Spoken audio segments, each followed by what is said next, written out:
اعوذ باللہ من الشیطان الرجیم بسم اللہ الرحمن الرحیم۔ السلام علیکم عزیز طلباء، امید کرتی ہوں آپ سب اپنے گھروں میں خیر و عافیت سے ہوں گے۔ اپنی پڑھائی کو آگے بڑھاتے ہوئے آج کے تدریسی سلسلہ کی طرف چلتے ہیں۔ دن ہے آج بدھ، تاریخ ہے آج 9 ستمبر 2020۔ تدریسی سلسلہ نمبر ہے آپ کا 25۔ مضمون مطالعہ پاکستان، جماعت ہشتم۔ ڈائری آپ کی آ جائے گی باب نمبر 2، کتاب صفحہ نمبر 19 تا 20 پلس مفصل سوال نمبر 1۔ اہم نکات آج کے کیا ہوں گے؟ تحریک پاکستان کا پس منظر، اور اس کے ساتھ ہم کیا کریں گے؟ تحریک علی گڑھ۔ یہ دو ہمارے آج کے اہم نکات ہوں گے، اور اس کے ساتھ آج ہم اپنا مفصل سوال نمبر 1 کریں گے۔ مفصل سوال نمبر 1 جو ہے وہ آج کی ہماری پڑھائی کے ساتھ ہی منسلک ہے۔ چلتے ہیں اپنی کتاب صفحہ نمبر 19 پہ۔ جی تو یہ ہے آپ کا باب نمبر 2، تحریک پاکستان اور پاکستان کا قیام، the Pakistan movement and emergence of Pakistan. اس باب کے تدریسی مقاصد پڑھ لیں گے ایک دفعہ۔ اس باب کے مطالعہ کے بعد طلبہ یعنی آپ اس قابل ہو جائیں گے کہ تحریک پاکستان کے تاریخی واقعات کو ہم مختصراً بیان کر سکیں گے، قائد اعظم کی سیاسی اور آئینی کوششوں کے بارے میں ہم جان سکیں گے، قیام پاکستان کے بعد درپیش ابتدائی مسائل یعنی جو مسائل انہیں پیش آئے ان کے بارے میں ہم پڑھ سکیں گے، گورنر جنرل کی حیثیت سے قائد اعظم کا کردار کیا تھا، وزیر اعظم کی حیثیت سے لیاقت علی خان کا کردار کیا تھا، 1956 کے آئین کے نمایاں پہلو پڑھیں گے ہم اس چیپٹر میں۔ اس کے بعد 1958 کے مارشل لاء کی وجوہات پڑھیں گے، ایوب خان کے کارناموں اور اصلاحات کی وضاحت کر سکیں گے، 1962 کے آئین کے نمایاں خدوخال وہ پڑھیں گے ہم اس چیپٹر میں، 1965 کے صدارتی انتخابات، 1965 کی جنگ، یحییٰ خان کے LFO کے اہم پہلو، 1970 کے انتخابات اور ان کے اثرات، مشرقی پاکستان کی علیحدگی کے اسباب۔ یہ تمام جو باتیں ہیں وہ بہت ہی زیادہ اہم حیثیت کے حامل ہیں، اور یہ سب ہم کس میں پڑھیں گے؟ باب نمبر 2، تحریک پاکستان اور پاکستان کا قیام۔ اچھا جی، یہ ہے آپ کا کتاب صفحہ نمبر 19 جو کہ ہمارے باب نمبر 2 کا پہلا صفحہ ہے۔ اس میں ہم کیا پڑھیں گے؟ تحریک پاکستان کا پس منظر۔ تحریک پاکستان کا پس منظر سے مراد پاکستان کیسے بنا، اس کی تاریخ کے بارے میں ہم بہت ہی تفصیل سے جو ہے وہ اس باب میں پڑھیں گے۔ برصغیر جنوبی ایشیا میں مسلمانوں کی آمد 712 عیسوی میں محمد بن قاسم کی فتح سندھ سے شروع ہوئی۔ مغل بادشاہ اورنگزیب عالمگیر کی وفات 1760 عیسوی کے بعد مسلم حکومت میں زوال کے آثار نمودار ہوئے، یعنی مسلمان حکومت جو تھی وہ گرنا شروع ہو گئی، لیکن اس کے چند ہی سال بعد حضرت شاہ ولی اللہ رحمۃ اللہ علیہ کی شکل میں ایک مسلح اور مجدد منظر پر آ جانب سے برصغیر میں اسلام کے احیاء اور مسلمانوں کے استقلال کی پرزور تحریک کا آغاز ہوا۔ سیاسی سطح پر انگریزوں نے تجارتی ایسٹ انڈیا کمپنی کے نام پر اپنا اثر و رسوخ خوب بڑھایا، یعنی اپنا روب قائم کیا، اپنا رتبہ بنایا، اپنا درجہ اعلیٰ مقام بنایا۔ 1757 عیسوی میں بنگال کے نواب سراج الدولہ نے انگریزوں کا راستہ روکنا چاہا، لیکن وہ اپنوں کی سازش کی وجہ سے جنگ پلاسی میں شہید ہو گئے۔ 1799 عیسوی میں میسور کے حکمران ٹیپو سلطان کو بھی اپنوں کی غداری کی وجہ سے جام شہادت نوش کرنا پڑا۔ علمی محاذ پر شاہ ولی اللہ رحمۃ اللہ علیہ کے صاحبزادگان یعنی ان کے بیٹے اور ان کی اولاد اور پھر ان کے شاگرد سرگرم عمل رہے۔ ان کے زیر اثر تحریک مجاہدین شروع ہوئی، جس کے امیر سید احمد شہید رحمۃ اللہ علیہ بریلوی تھے۔ بریلوی ان کے نام کے ساتھ ان کی جگہ کا نام جوڑا گیا تھا۔ 1831 میں سید احمد شہید رحمۃ اللہ علیہ اور ان کے رفیق خاص یعنی خاص دوست سید اسماعیل شہید رحمۃ اللہ علیہ بالا کوٹ میں سکھوں کا مقابلہ کرتے ہوئے شہید ہو گئے۔ عسکری سطح پر احیاء اسلام کی آخری کوشش بھی ناکام ہو گئی، یعنی ان کی آخری کوشش جو تھی وہ عسکری سطح پر ناکام ہو گئی۔ تربیتی میدان میں اس تحریک کے اثرات جاری رہے اور خاص طور پر بنگال میں فرائضی تحریک نمایاں ہوئی۔ فرائضی تحریک کا بنیادی مقصد مسلمانوں کو فرائض کی ادائیگی اور دعوت و تلقین تھا۔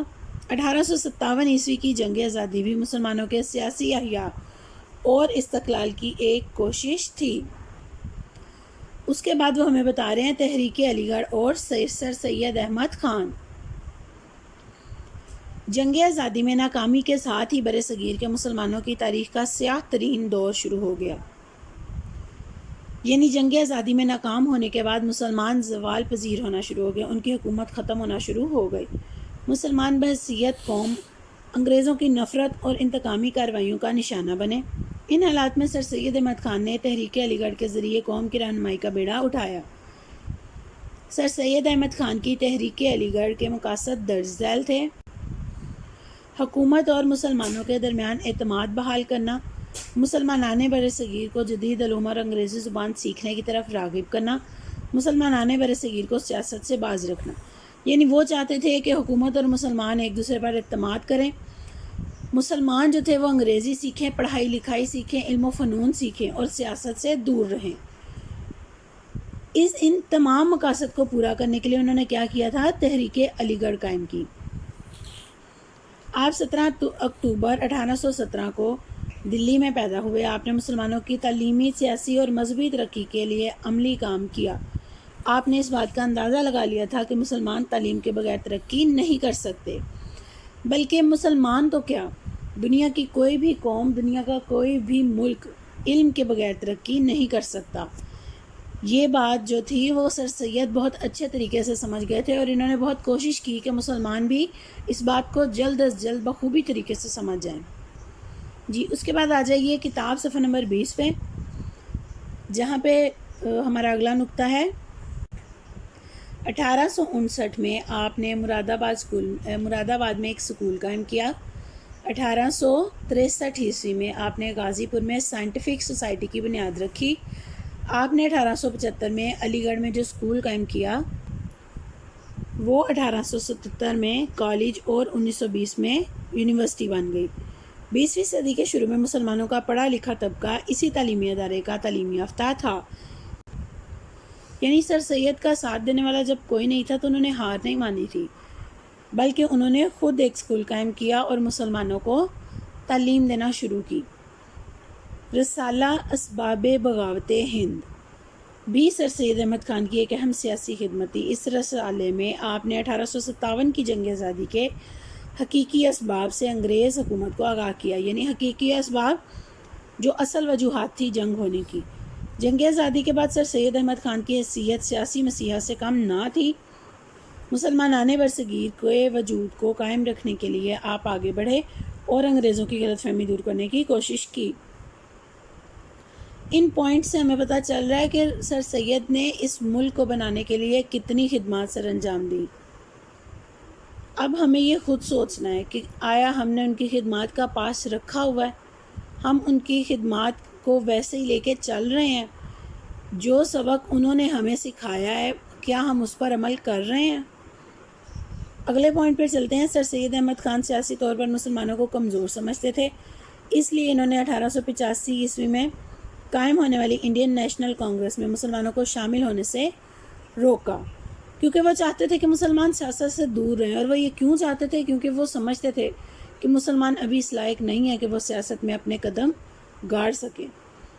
انہوں نے مسلمانوں کو تعلیم کی طرف توجہ دینے کے لیے کہا تاکہ مسلمان پہلے تعلیم حاصل کریں اور پھر سیاست میں حصہ لیں۔ سر سید احمد خان کے کارنامے ان کی زندگی تک محدود نہ تھے، بلکہ انہوں نے ایک ایسی تحریک شروع کی جس نے ان کی وفات کے بعد بھی قومی خدمات کا کام جاری رکھا۔ سر سید احمد خان نے تحریک علی گڑھ کے ذریعے مسلمانوں کو ایک لڑی میں پرو دیا جس سے مسلمانوں کے جداگانہ تشخص کی تشکیل ہوئی۔ یعنی جو مسلمان ایک دوسرے میں اتحاد کے حامی نہیں تھے، ایک دوسرے کے ساتھ اتحاد نہیں رکھتے تھے، وہ سب جو تھے وہ ایک ہی پٹری پر آ گئے، ایک ہی لڑی میں پرو دیے گئے۔ امید کرتی ہوں آپ کو اس پڑھائی کی باقاعدہ طور پر سمجھ آئی ہوگی۔ اب چلتے ہیں اپنے مفصل سوال نمبر 1 کی طرف۔ کتاب نمبر ہے آپ کا 58۔ جس پہ آپ کو نظر آئے گا مشقی سوال نمبر 5، مندرجہ ذیل سوالات کے تفصیلی جوابات لکھیں۔ پہلا سوال ہے ہمارے پاس، تحریک علی گڑھ پر سیاسی، سماجی اور تعلیمی پہلوؤں سے روشنی ڈالیں۔ اس کا جواب آپ کو ملے گا صفحہ نمبر 19 پہ۔ جواب کا نشان آپ یہاں سے لگائیں گے، تحریک علی گڑھ اور سر سید احمد خان۔ یہ تمام جو ہے وہ آپ کا اس میں شامل ہے پیراگراف جو ابھی ہم نے ریڈنگ کی ہے۔ یہ سوال آپ کا یہاں پہ ختم ہو رہا ہے۔ جو ابھی ہم نے ریڈنگ کی ہے یہ کمپلیٹ ٹاپک، مکمل عنوان تحریک علی گڑھ کا آپ کا اس سوال کا جواب ہے۔ آپ نے اسے اپنے رجسٹر پر لکھنا ہے اور زبانی یاد بھی کرنا ہے۔ اپنا کام بہت اچھے سے کرنا ہے آپ نے، امید کرتی ہوں کہ ایسا ہی آپ کریں گے۔ گھروں میں رہیے، محفوظ رہیے، اپنا بہت خیال رکھیے۔ خدا حافظ۔